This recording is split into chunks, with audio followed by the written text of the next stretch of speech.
Jésus est emmené dans le désert pour être tenté par le diable.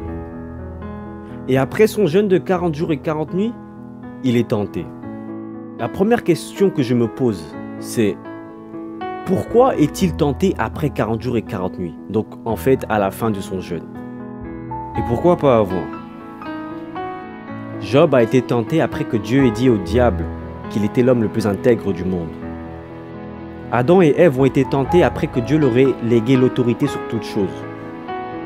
Donc la première chose à savoir, c'est que quand tu es tenté, sache que tu as quelque chose. 1 Corinthiens 10:13 dit que Dieu ne permettra pas que nous soyons tentés au-delà de nos forces. Mais il permet aussi le moyen d'en sortir. On a le verbe permettre. Ça veut dire qu'à chaque fois que tu es tenté, Dieu permet. Mais pourquoi Dieu permet? Dieu permet la tentation pour faire multiplier ce qu'il t'a donné. Avant d'être tenté, Joseph était au service de Potiphar. Mais après la tentation, il est devenu le gouverneur de l'Égypte et a remplacé Potiphar. Ce qui montre que derrière la tentation, il y a la multiplication. Et devant la tentation, il y a deux solutions. Soit tu perds ce que tu as reçu, donc le diable te vole ce que tu as reçu. Soit, deuxièmement, tu multiplies ce que tu as reçu. Mais dans les deux cas, ce que tu possèdes ne va pas rester le même.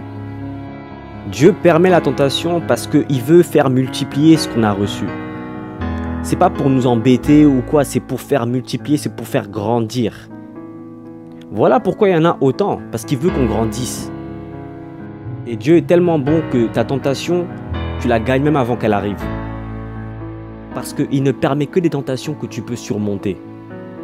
J'aimerais changer la vision de la tentation maintenant.